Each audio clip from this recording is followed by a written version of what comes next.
Super nice. Are we ready for our next guy? I'll be honest, I feel like trying to follow Alex is pointless. I say we fold up the tent and go home.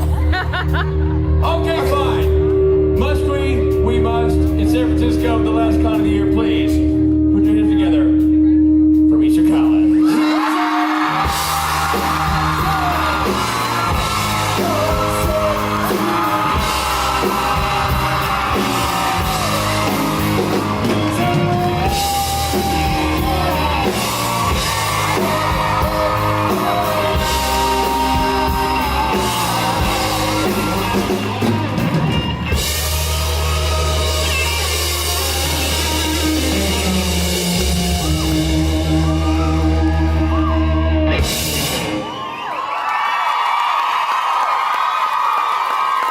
Security, there's a young man brandishing a knife right up here in the front, so just get him out of here. He's sad Dave, you and I are security, Robert. Security? Wow, they really cut corners, haven't they? Yeah. They just don't value life so much. Literally, we used to be full quarters. Don't. That reminds me of what I said in the green room. So we have a lot of children here in the green room this weekend. Rob's son is here, Richie's son is here, my daughter is here. Well, your daughter's a lot more popular there, so Yeah, Mason! Stop it! Rob and Rich's kids are here. I hate their kids too. No, it's true, their kids are the worst. But, Calvin flew up by himself. He did, yeah. Which is a big deal. It's a big deal, yeah. And he flew up and he got to the green room and he was like, does my dad know I'm here? And I was like, yeah, he knows, but he doesn't care. I came in the green room and he goes, Misha told me you didn't love me. And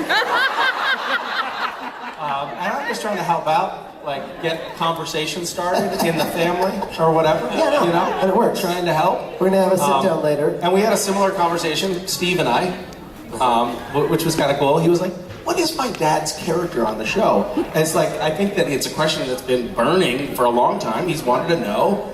His dad won't talk about it, obviously, because he's ashamed. And I said, he's an archangel, he's a trickster. And he's like, oh, my dad's a bad guy, huh? And I was like, no, I mean, it's sort of a mixed bag. He's I think, basically a good guy, but he's got sort of a mischievous streak. But your real father is a bad guy. And Steve didn't miss a beat. He was like, he just nodded knowingly, which was pretty great. The crushed soul of a boy who knows the truth.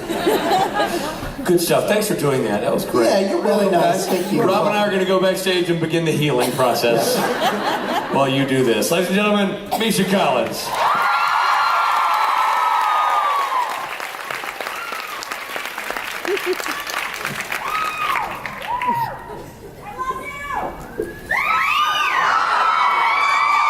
Are you talking to them or to me? Me. Okay, good. That wasn't for you guys.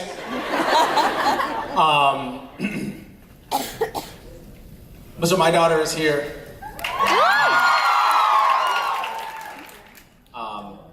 Rich is here. Rich directed an episode called Imaginary Friends, which always reminds me. I know, I hate that episode.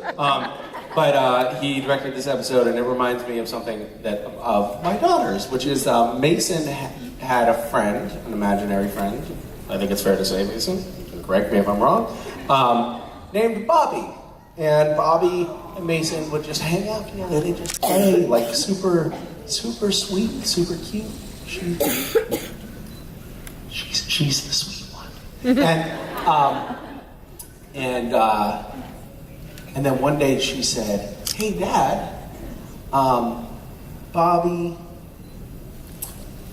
said a bad word. And I said, what? She did? Bobby's a girl. And she said, yeah. Bobby said fuck. So I choked her and I killed her.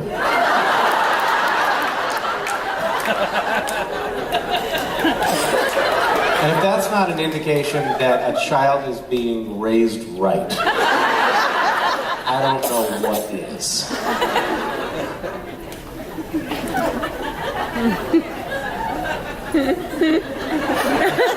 She just has this knack for that kind of moment.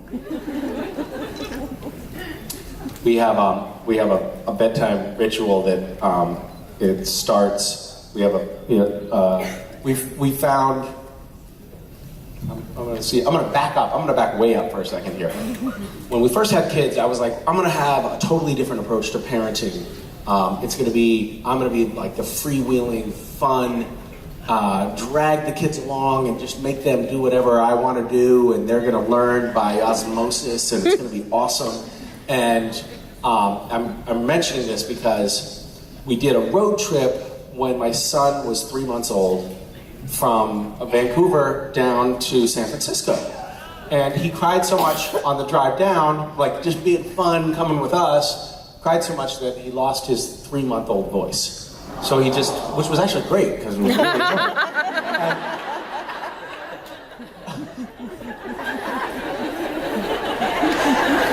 And then we got to San Francisco, and I was like, it was like getting close to Christmas. Let's go out and have some fun. Some friends were like, yeah, there's this rave in a warehouse downtown. You guys want to go? And I was like, of course we want to go. Why would we not want to go to a rave late in the wee hours of the morning? And so I brought West in a baby,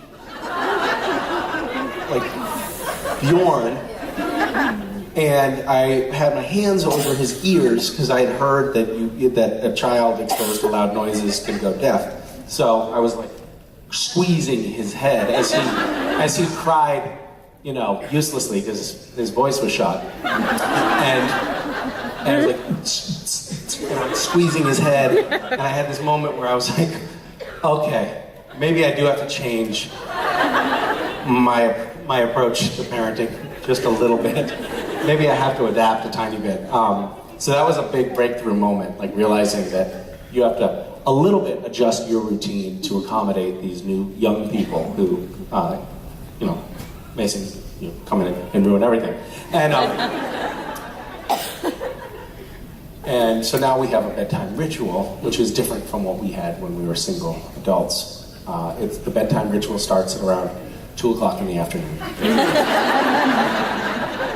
And there are all of these steps to it that involve teeth brushing and flossing and last snack and last drink and negotiation about each step along the way, and then books. And in bed, we read books in bed, and there's this like little snuggling time in bed, which I've come to quite like. And we were snuggling in bed, and I said, I want you guys to stay my little kids forever, never grow up. And Mason said, no, we are going to grow up, Dad. I said, no, I want you to stay my little kids forever and ever and never grow up. And she said, no, we are going to grow up, Dad. I said, no, I want you to stay my little kids forever and ever and never grow up. And she said, we are going to grow up, Dad, and we're going to get old and we're going to die.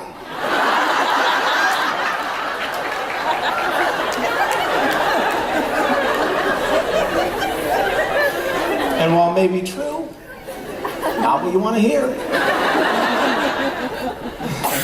But I digress. Hi. Hi. How are you? I'm good. What did you ask me? I'm sorry. It's an ordinary, just filler. It was filler. Don't even worry about it. Just plow right through. Yeah. First of all, I want to say that you deserve the world. You're so precious. You hear that, Mason?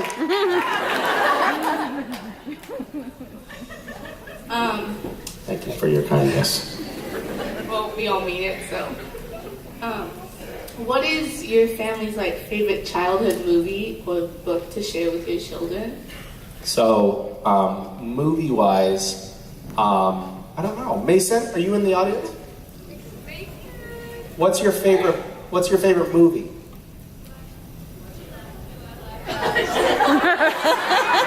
She left?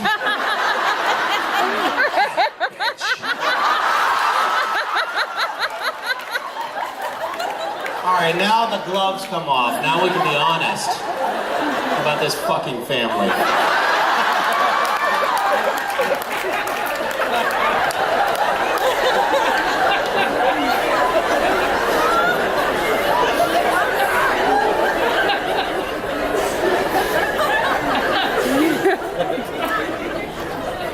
Favorite book is Go the Fuck to Sleep.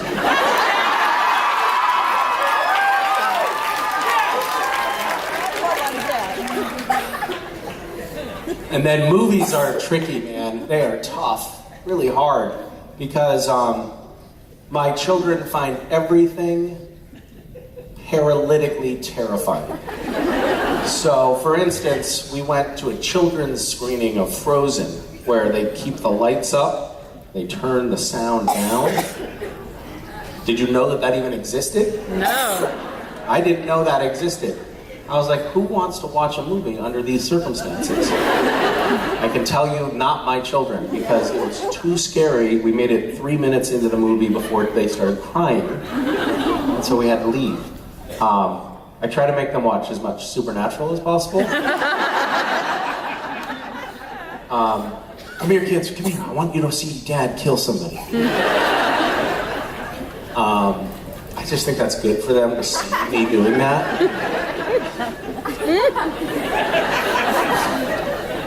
They still don't even have a concept of what that means, like to go and act and pretend and like, is this stuff that we're watching on TV? We went to see Annie in LA, and we, like, this was last year, so my son was 6.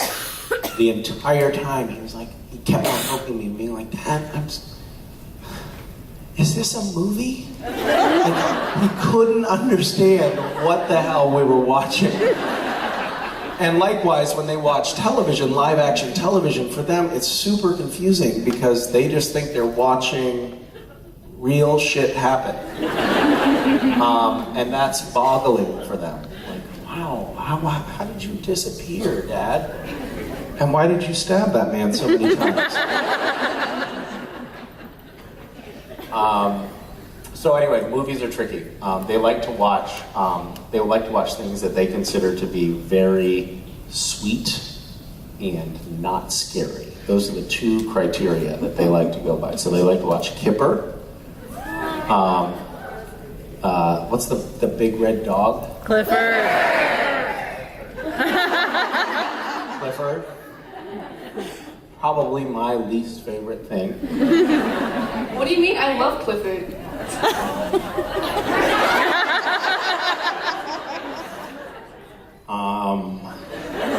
We got off to such a good start. Okay, good talk. Hi. Hi, Misha. It's Dean. Hi, how are you? I am good. I just wanted to tell you, it's no surprise that you are so awesome and everything you do with random acts. And Well, thank you. Random Acts is, I feel like, really kicking butt these days. yeah, without Rachel Miner is now our director. And I feel constantly guilty by the incredible workload that she has, but she's facing it really well and doing a great job. And I think She's we have awesome. good stuff coming down the pipe. So, yeah. Yeah, I got certified last month for I'm Alive. Oh, awesome. But I just wanted to ask, what are some future plans that you have for random acts or any activism that you have?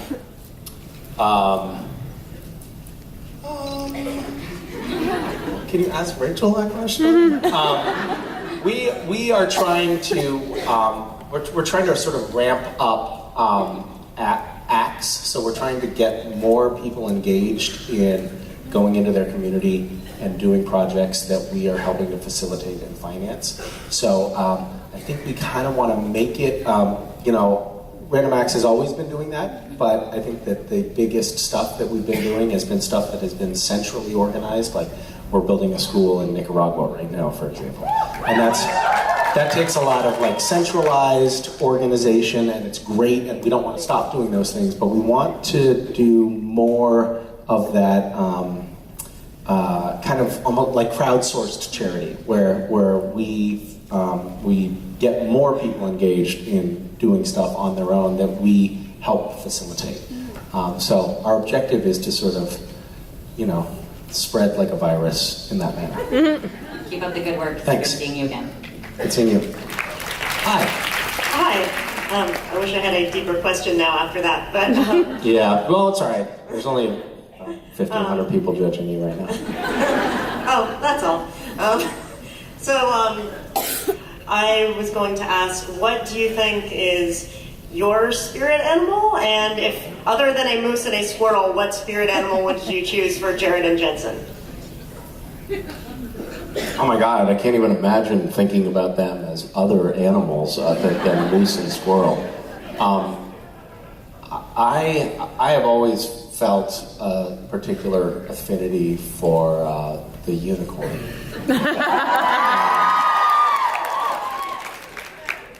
So that's sort of my spirit animal. And then Jared and Jensen, I guess you could probably like just go by their physicality a little bit and find animals based on that. Like Jared is, I think we can all agree, kind of like a snake. And Jensen, just the way he carries himself. I often think of a naked mole rat. It just pops into my head, unbidden. Thank you. Yeah, thank you. Hi. Hi, I'm Violetta, and I just wanted to know what you think one of your most defining moments in life was, or that has shaped you into the amazing person you are today. Other than that moment when I was crushing my son's skull at a rave. It's funny. That's a question that, for some reason, my wife and I ruminate on from time to time, which is what are the most important life experiences that you've had? Like, what are your top 5 most transformative experiences that you've had in life?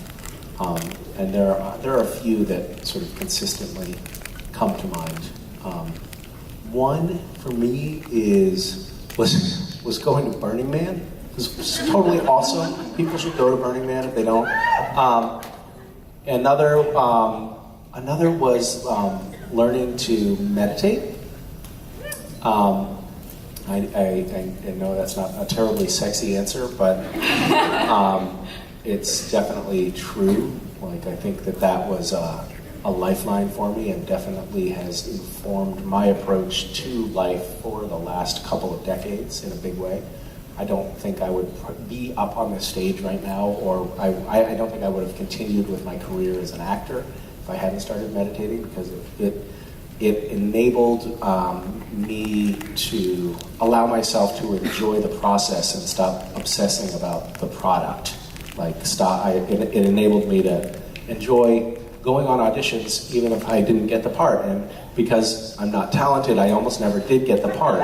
So it was nice. It was really nice to find a way to just enjoy the experience and kind of be in the present, and meditating really helped facilitate that for me. So that's probably the most important thing. Yeah. Thank you. Yeah. And by the way, if you want to do a lot of meditating, I recommend having small children, because it's just like those two things go together so well.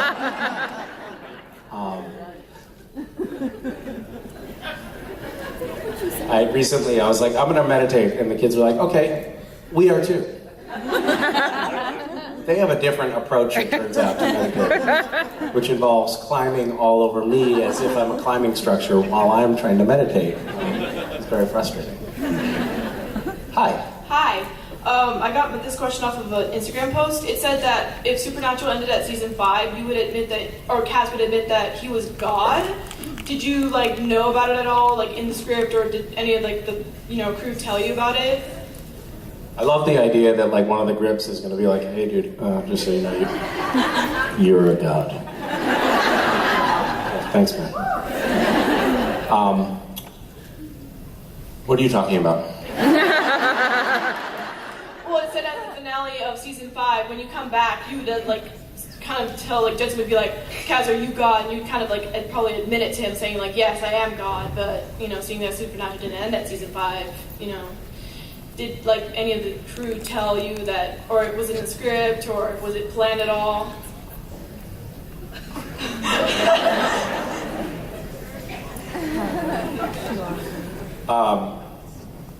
I'm so confused right now. I don't even know where to start. So you said Jensen, Well, not Dean, right? Well, Dean, kind of. It's- Jensen, though, it sounds like Yeah. thinks I'm a god. I just wanted to make sure we're on the same page.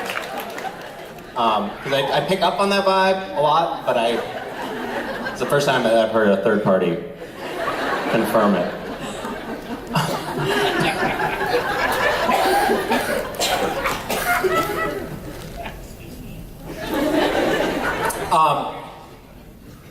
Okay, so yeah, season 5. It ends. We all know that. What about me being God? No, it's just like at the finale, you would admit that you were God because you, like, once you die and come back, like, Then I can be honest about the fact that I'm God at that point. it would just be like, Dean would say, oh, Kaz, are you God? And you would kind of admit that, yes, you are God, if that was the ending for the season 5 finale.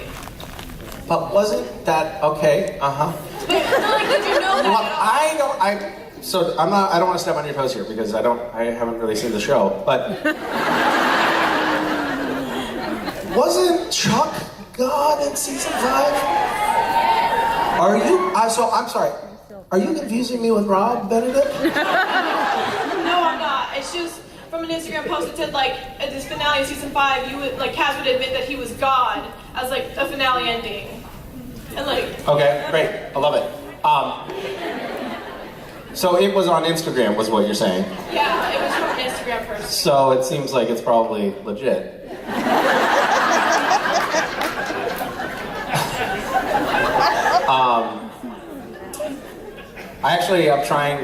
I'm now trying to get all my news from Instagram. I feel like it's just solid consistently.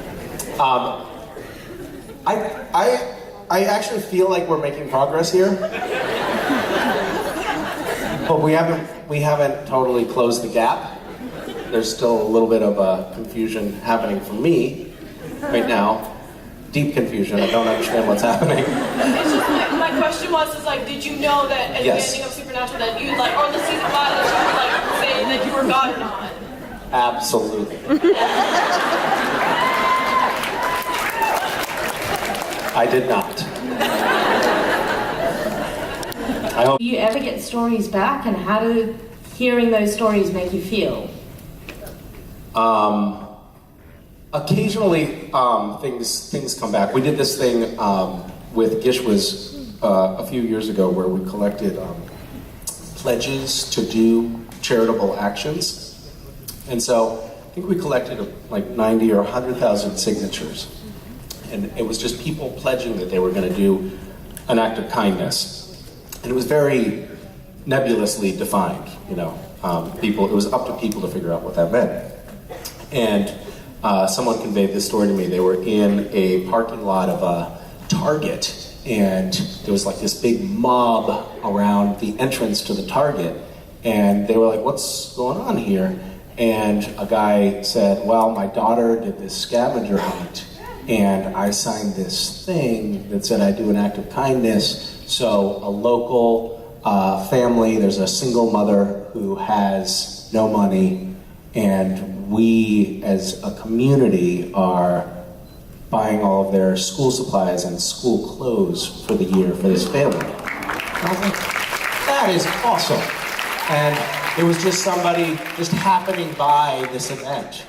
And then they sent me an email like, hey, you'll never guess what I just ran into at the Target. So that was cool. Yeah. There you go. And how did it make me feel? Like shit. That's terrible. What a waste of money. Thank you. Hi, thank you. Hi, thank you.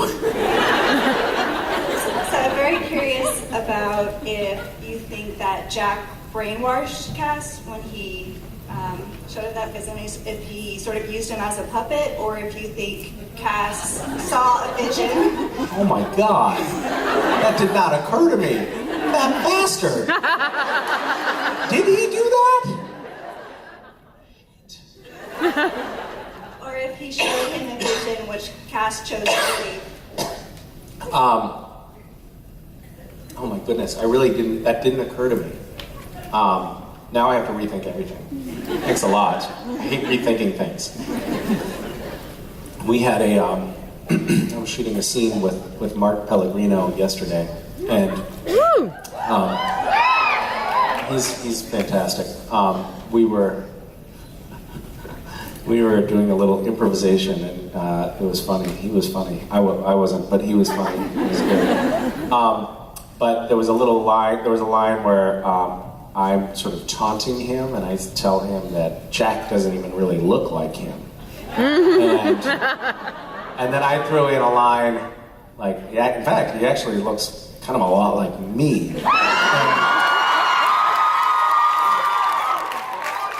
And Amanda Tapping is directing, and she came up and she was like, "Hey, Misha, don't throw that line in there.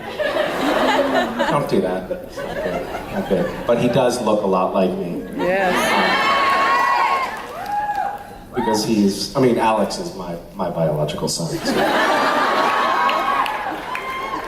Thank you. Thank you.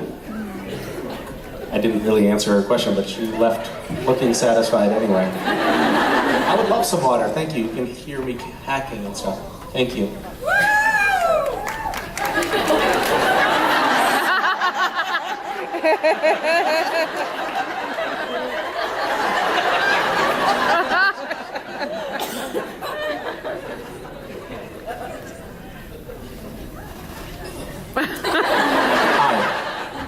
Hello.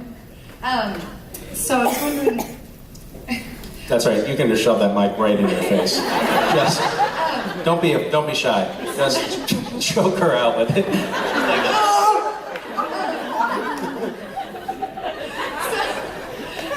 Man, you were really handling that mic. Seriously, I like it. It's quite a show.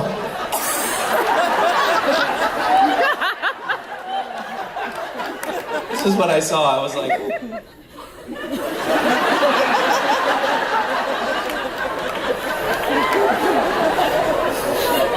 Too far? Maybe a little bit. I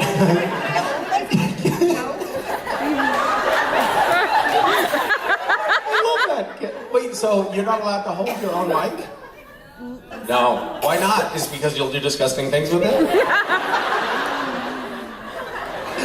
Where does that rule come from? But what happened to cause that? Like, I want to replay the scene where they made that rule. Like, all right, that's it. They're not allowed to touch the mics anymore.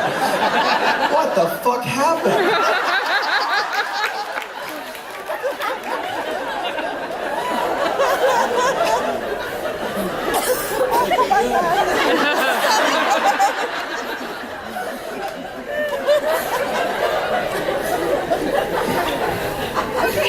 Mason, are you here, honey?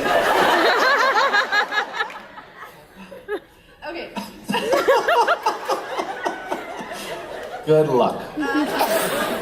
Okay, so we've all seen you do your cooking with Wes and all that a while ago. You haven't done it for a while. Blah, blah, blah, Yeah. So I'm wondering what your worst kitchen disaster is. Like, did you make something that Vicky was like, throw it in the trash for having pizza? I mean, have you, what is the worst? Have I personally done we know you like to cook. kitchen fiascos? Yeah, what's the worst one that happened, like smoke alarms or, Well, I deep fried a turkey at Thanksgiving just now, and that thing came out so I didn't have a thermometer. You're supposed to know like what the temperature of the oil is. And I was like, I don't have a thermometer, but I can just tell because I know. I can sort of vibe out the temperature of that oil. And this thing came out just like burnt to the core in a way that I didn't know you could burn a whole 18-pound turkey. And the cool thing about it was, I was like, hey guys, I'll bring the turkey to Thanksgiving. And so everybody, there was a neighborhood Thanksgiving, and I brought this just like dry, incredibly lightweight. It was just like this. It went from 18 pounds to 2 pounds.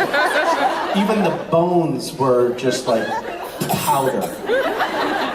So that was great. I have a tendency to do like overambitious cooking things, like, hey, why don't the 15 of you come over for dinner? and I'll make, handmade ravioli, and it's like 2 o'clock in the morning, and I'm still like rolling out raviolis because I did not plan properly. I didn't realize how long it took. Yeah, I've been there. So yeah, that sucks. I hate it when I'm like, yeah, I'll make something, and then I spend the whole night cooking, and everybody leaves before dinner because it took so long.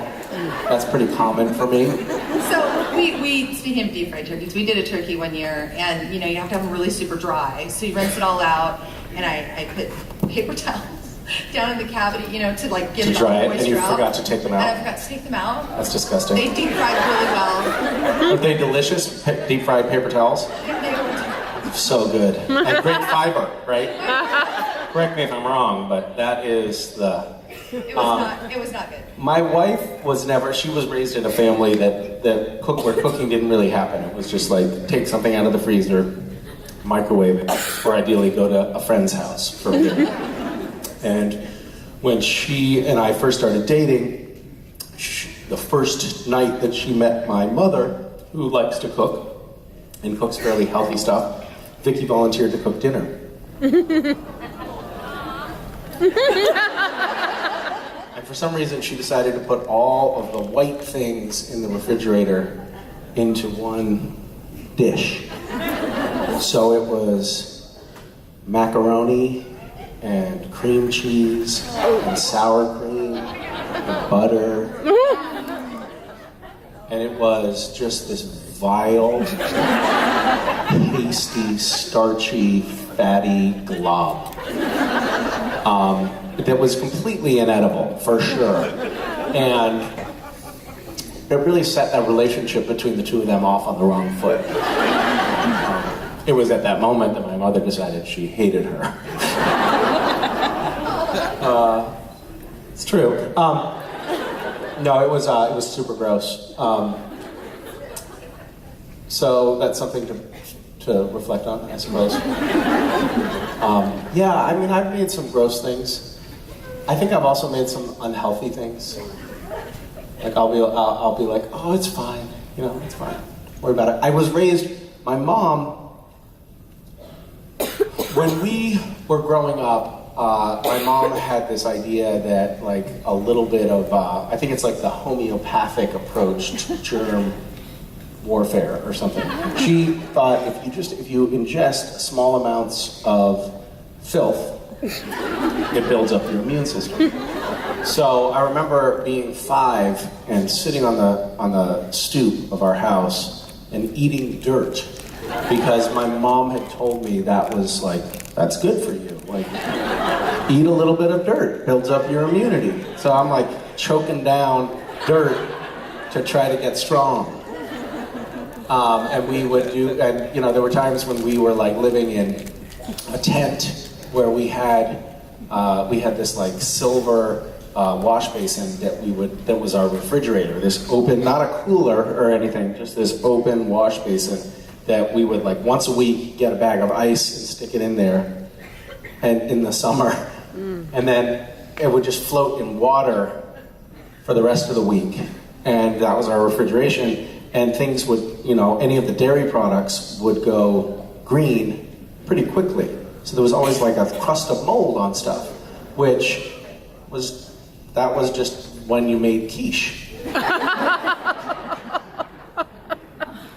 Very tasty. You cook it. You have to cook it thoroughly, though. We found. Okay. All right. Fine. Hi. Hi. So I know that. Well, we know that Cass has like a lot of magical powers, and he's able to move things and teleport and all that stuff. But does it ever get kind of awkward when you're filming and nothing's actually happening? You're just kind of dancing like a crazy person. Is that something that gets kind of awkward, or it makes you a little uncomfortable when you're just like waving your hands? Now, is this a critique or? No. Do you ever feel like an ass when you do the stuff that you do? Yes, for sure. I mean, what we do on Supernatural, like I can, put my hand out and explode a door or something like that. And when we first started doing that stuff on the show, it did feel a little strange. So I just developed those powers myself, so that, and by the way, it saved a bundle in special effects and stuff for the show, so they're super appreciative of the fact that I can now just use telekinesis to move things and explode things and teleport and stuff like that. Obviously, you know, took a little time and effort on my part, but it's totally paid off. Yeah.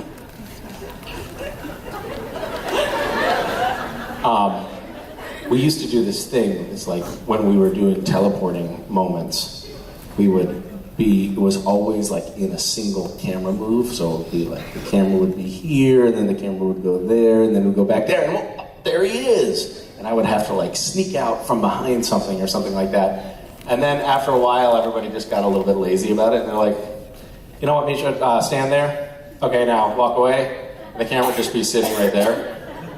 And I just move, and then be in the shot, and they just edit it. So it's just like, oh, appears-y. Much easier. Yeah. Okay, thank you. Yeah, good talk. Thank you so much for that thoughtful critique. Hi. Hi, Misha. It's lovely to see you again. Lovely to see you. And you should wear that color more often. It looks very nice on you. Thank you. Okay, so now it's time to get real. All right, let's do it. Okay. So I've been wanting to ask this question since the season 12 finale. So when you did your first read-through of the season 12 final, I was wondering if you found Castiel to be acting out of character, as well as a lot of people in the fandom did. And do you think that has to do with the connection Jack and Castiel have? And will we see that develop more this season?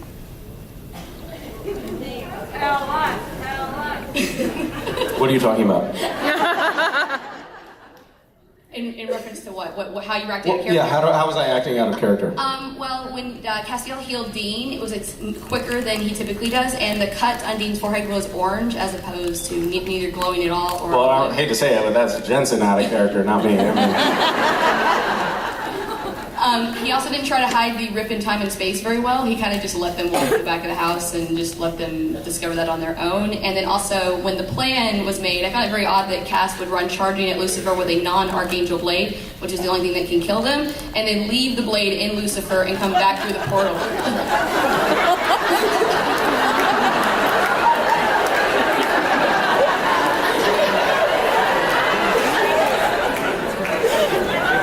I mean, these are just observations. I don't know.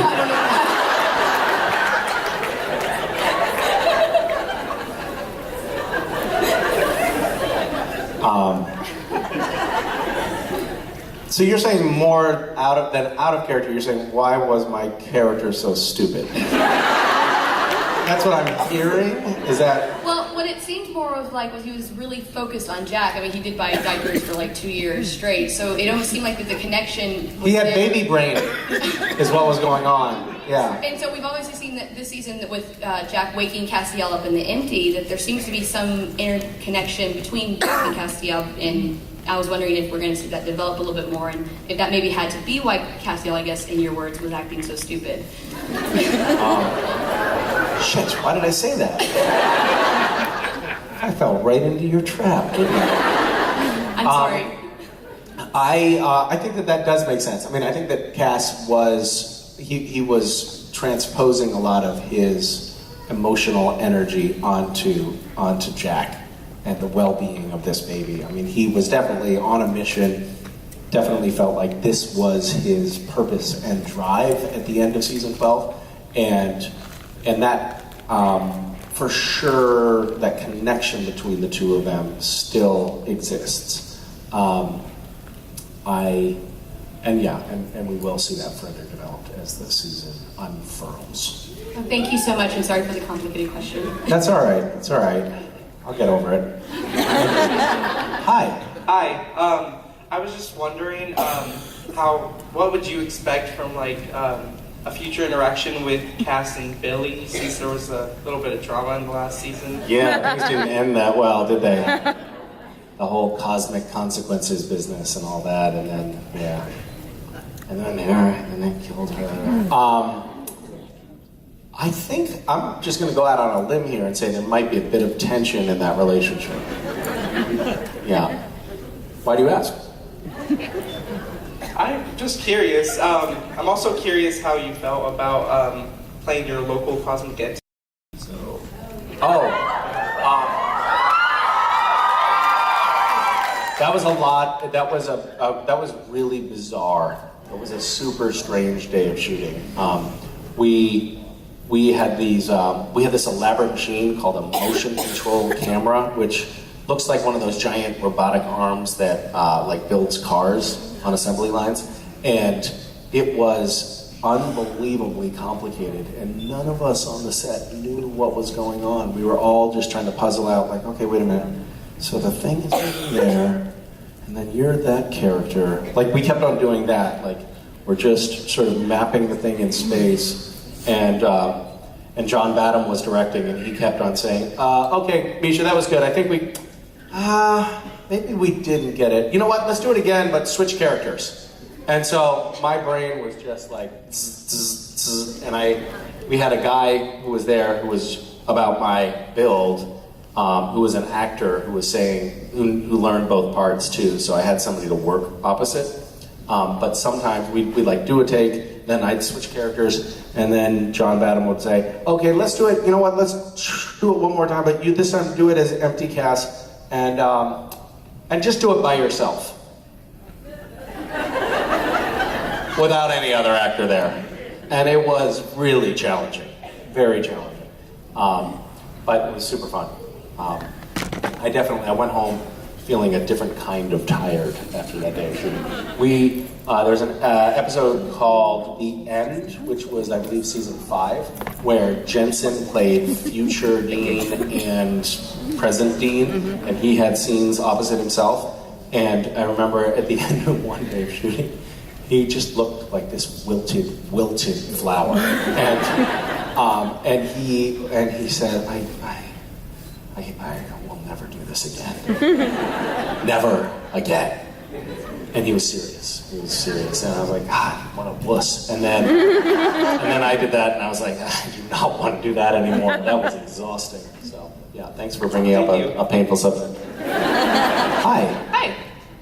First of all, you look very nice today. Why, thank you, as do you. You look like the alphabet. Yes. And my question, I didn't know I was going to get picked, so it might be stupid. No.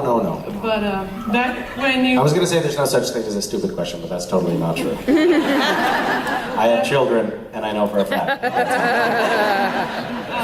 Back when you first started on the show, did you ever imagine your life turning out the way it is now? Like, back when you first were on the show? No, totally got the question. Okay. This is one that I actually understand, which is kind of a relief. I'm just soaking up the joy of understanding the question. When I first got on the show, I thought I was going to do a couple of episodes, and I've done like small arcs, recurring guest arcs on shows before, and it hasn't had a material impact on my life, really. I was signed up to do 3 episodes initially, and which I thought was great. I'd never watched the show because I wasn't, I wasn't a teenage girl, and that's who I thought watched Supernatural. I saw the billboards on bus stations with Jared and Jensen going, and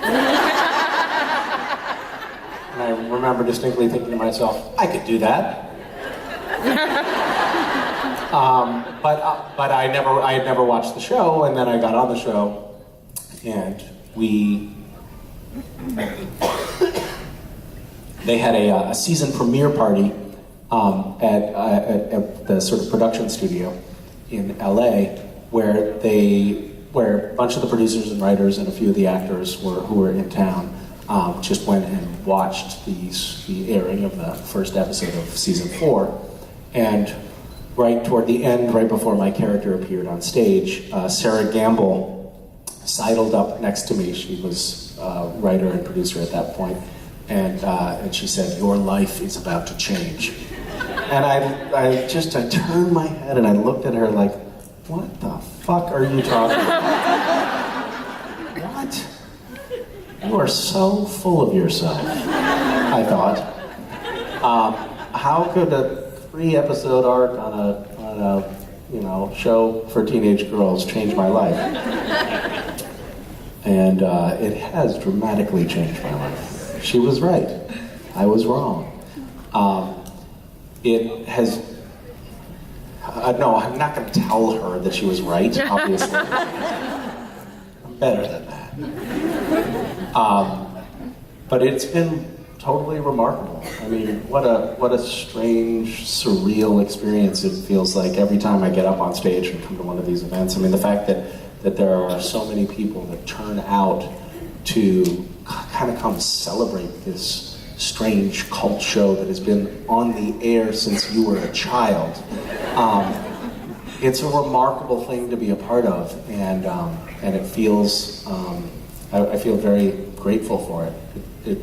This is not something that happens, and I feel really lucky that this particular community seems to be brought together by this show.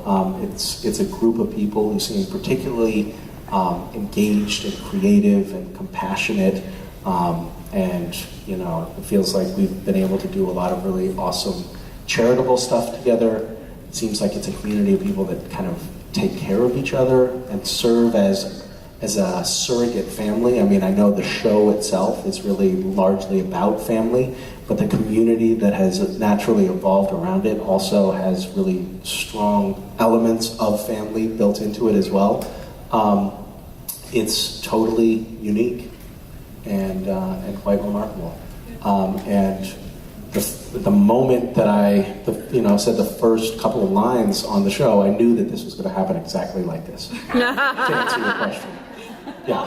Thank you very much. We love you. Thanks for having me.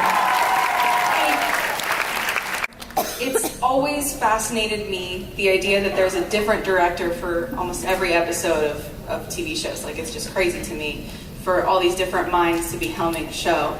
So my question to you is, as someone who's obviously been on all these episodes with all these different directors, and as having been a director yourself, how do you feel the different directors' minds affect the show as a whole and each season's arc? So the way it works in television is a director has a week of prep, which is basically almost a full episode of prep. So while another director is shooting, say, episode 4, the next director who's going to be directing episode 5 spends most of episode 4's shooting schedule prepping episode 5. Does that make sense? And then they shoot episode 5, and then they have about 4 days of post-production, like editing and whatnot, that happens after shooting. So that's why we can't have one director directing everything, because a director would have to be prepping and shooting and doing post all at the same time, and that's not possible. And it's, especially on a show like ours that has been around for so long, that has such an incredibly seasoned crew, our camera operators, our DPs, they're real geniuses, and they really, really know how the story of Supernatural is told. They understand the vocabulary of the show. So if we did not have a director for a given episode, it would still get shot. I really think that's true. I think we could all just sort of band together and make it happen, because everybody does their job so well. So there's a certain sort of baseline that happens on the show that is really consistent. You're going to get a certain baseline out of the show. But the nice thing about bringing different directors in on each episode is different directors bring sort of different nuance, interpretation, and they have their own sort of flair. Different directors like to do different kinds of shots and things like that. So it gives it a little bit of texture from episode to episode, so that it doesn't all feel the same, which actually ends up, I think, being a good thing. And I think in general that's true for television. You have, episodes have just a little bit of a different flavor from one to the next, because there's different writers typically, and there's different directors. And that, I think that actually serves the process. But television is, I think, even more than film, a very collaborative process. And the director, while in charge on set, is actually sort of beholden to this beast that has a lot of its own inertia, and no one director can take things too far off the rails. So yeah, I don't know. It's an interesting process. And some directors, you know, they'll shoot 14 hours a day every day, and the crew is like tearing their hair out and like, I hate this person. But then those episodes turn out awesome, and the producers are like, well, it's an awesome episode. I'm sorry that you guys didn't get any sleep, but it came out really well. And you know, they bring different. There's a different mood on the set with different directors. Like just there's different personalities in charge. Some people are more fiery, some people are more subdued. I believe you guys get to go over 12. 12 what? Hours. Oh. Yeah, my crew almost stabbed me for going over. We went half an hour over a few weeks ago. What do you do to your I'm a senior in film school. I gave you my script for the travel ban back in June. Oh. And it's a crazy process, but yeah, we went 12:30 and they were. There was mutiny? Yes. Yeah, I mean, our crew gets overtime. So if you go, you know, past, you know, into 14 hours, they're making good overtime. So there's like this little double-edged, like, oh, at least we're making overtime. But they're dying too. So it's a balancing act. Well, thank you. Thanks. Some shows shoot like 16-hour days. We cap ours at 14. Supernatural, when it started, was shooting some 16-hour days and Saturdays. So it's like 6 days a week. That's terrible. But now we're better. We cap it at 14. But there's also lunch and the commute, so then you end up having, you know, not a ton of time for bathing. Hi. My question is, how has Supernatural affected your life, and do you have any advice for people who want to become actors? Well, it has affected my life a lot. I now am afraid of a lot more things than I was 10 years ago, so that's good. I didn't even know about some of the monsters that I now know about. So I have a lot more things to fear in life, which is good. How old are you? I'm turning 14 in December. Oh my goodness. Oh man, so it's sort of the best years of your life are over, huh? That's too bad. Do you feel like you kind of missed an opportunity to be a standout, precocious person? Yes. Yeah, I know that feeling. I remember when I turned 15, I was like, that sucks. Because I thought I was gonna like do something by the time I was 15 that like made me really stand out. And if you do something after you're 15, it's not impressive anymore. So you're thinking about being an actor, huh? Yeah. Do you watch Supernatural? Yeah, of course. How long have you watched Supernatural for? For about a year. Okay, that's good. So your brain was largely formed before you started watching it. So you've seen Supernatural, and you know that you can have a career in acting without knowing how to act.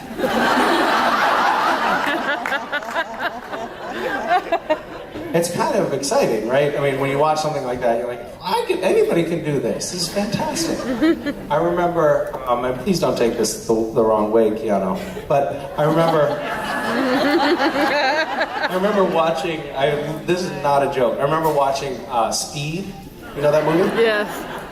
What do you do? What do you do? And I watched Speed, this movie with Keanu Reeves, and it was a turning point for me. I was like, I am definitely going to be an actor, because this looks like a cakewalk. So anyway, glad that we can be of some inspiration to you in that department.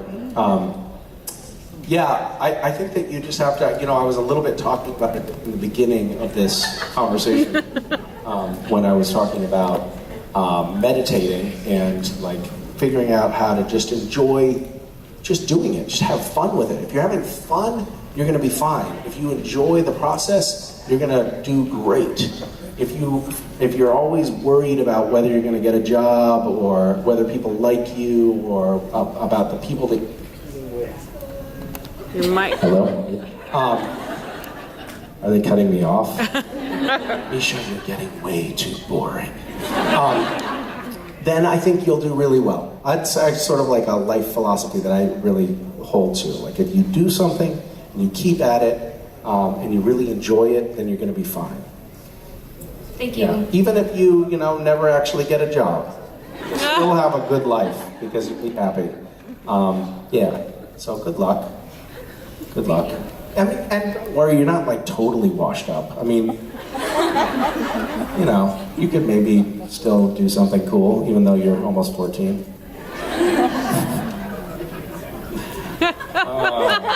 He's like, really? I'm washed up? Thanks for asking that question. Good question. Hi. Hi there. So I'm a mother myself, and I've kind of often... I'm so sorry. Yeah, it's pretty tough. So I've often caught my daughter doing or sometimes eating things she's not really supposed to be eating. Yeah. So I was just wondering what's kind of like the worst thing you've ever caught one of your children doing or eating?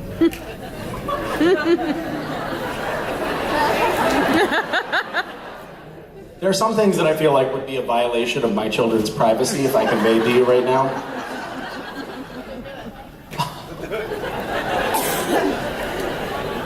I can tell you this, there's like a little cabal of friends that Mason and West have that are exactly their age.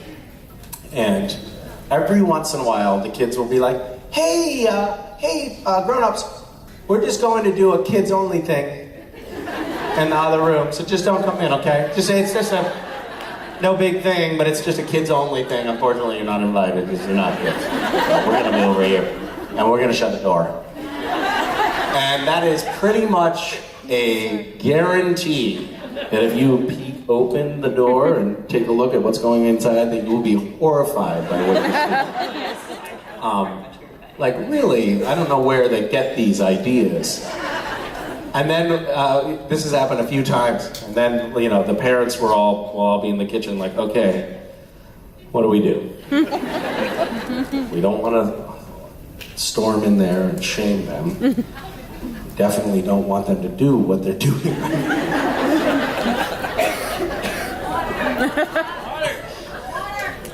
I'm not telling you. So yeah, that sort of stuff happens from time to time. Yeah. And they will, I don't know, eating, huh? Yeah, she's eating some pretty bad stuff. What is she eating? So we've recently just gotten a kitten. Okay, I actually don't want to hear the rest of this. But thank you. And she was really quiet. I kind of just walked into where the cat's house is, and she was sitting at the cat bowl eating the cat food. I'm actually relieved. Honestly, that's fine. I'm okay with that. I thought we were heading in a different direction, so I feel good right now. Thank you for sparing me. Oh, that was tense for a second there. I thought we were going into the kitty litter box. Okay, I don't want to talk about this anymore, but thank you so much. Hi. Hi, Misha. I was wondering about your future plans, if you'd be interested in doing another series, perhaps your own spin-off?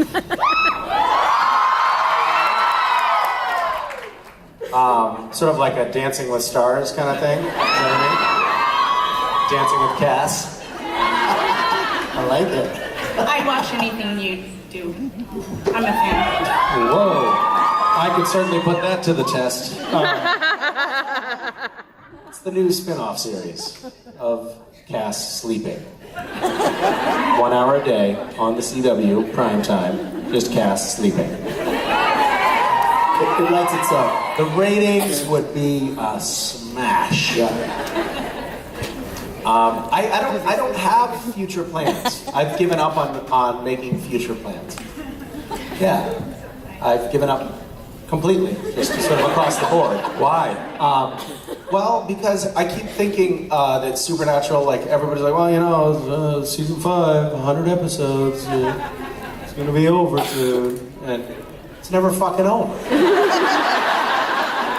So, whatever, just go on. I mean, I think you just sort of gird yourself and plan for, you know, a late retirement. Thank you. Yeah. This has been a very upbeat, constructive conversation. I love the idea, like, yeah, this goddamn show is gonna kill me. Thanks for your question. Yeah, kid. I remember when I still had promise. All right, take one more question, just to try to save yourself from that. Yeah, yes. Actually, that's been like that. I just told a 14-year-old he was washed up, so. Hi. How are you? Nice to meet you. I'm good. Good to meet you as well. You're awesome. And you're Wait, so seriously, why are we not allowed to hold our own microphones? Do you know what's going on? Yeah, one time we had a fan grab the microphone and run amok and slay 7 or 8 other fans. Bludgeoning them. It was before we could apprehend her and remove the microphone. The microphone stand incident. Yeah, it was awful. I remember Mike Gate, we called it. Mike Gate. Which is also what we call the thing that Borja did. Mike We had this amazing moment over here. I'm sorry, you just were obviously distracted or enthralled or something, but she was holding the mic for another woman because that's what we do here. It was like this. The woman just like kept backing away, and the mic just like and then the woman said, "Can I just hold the mic?" And she said, "No." No, you may not. You're not allowed to hold the mic. I'm gonna shove it in your face. I'm gonna stuff it down your throat. Hashtag Mike Gate. Next thing you know, someone's gonna. And so that got me wondering, like, fans with him. what did happen? What happened that day when they were like, "That's it, no more holding the mic"? What happened? I don't know, and I know that people were bludgeoned, and I know about the microphone, and I dare say it was probably at your panel at your behest. Under your command. Yes. All right, I'm sorry, these guys interrupted. Yeah, there's no time for your question, though. Thank you, though. Okay. Great talking to you. Yeah. Is there anything you would have Castiel do differently throughout the season, or is there anything, if you can't think of anything, is there anything you would have done differently in your life? I love that you gave me like an out, sweeping, broad question. What would you do? How would you get yourself out of the situation that you find yourself in right now? What would I have Castiel do differently? You don't like the direction that Cass has gone in? Is that what you're saying? Okay, I get it. What is it that you don't like about where Cass has gone? No, I like the cast. I'm just wondering if you as an actor would have changed something, maybe that what you would have done, or wished he could have done something else. You know what she's doing? I've seen parents do this to children. She knows that you know that you've done shit work on the show as Castiel. And she's giving you the opportunity now to apologize to the public and to right the problem. To start anew, if you will. Yeah, I suppose I would love to potentially go back and have Cass be at all cool.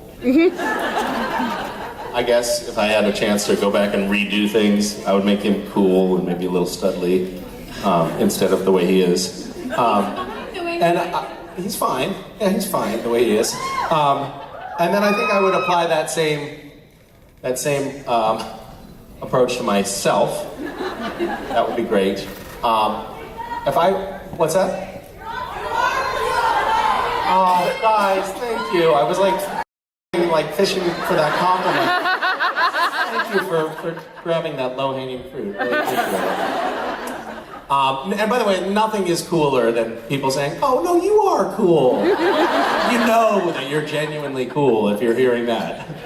You're cool enough. If you have to throw out the fishing line to 2,000 adoring fans in hopes that 4 will go, it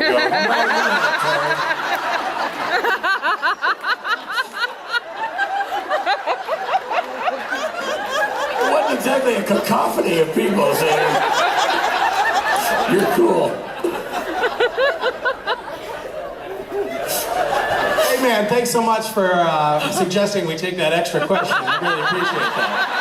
I got news for you. If Benedict is propping you up, I'm telling you, this is You've got to save yourself here. Wow, that's one of those. He shot you, and then the bullet ricocheted and just hit me. Hashtag Mike Cake. I'm gonna leave now. Ladies and gentlemen, you know him. Forty Minutes Crew.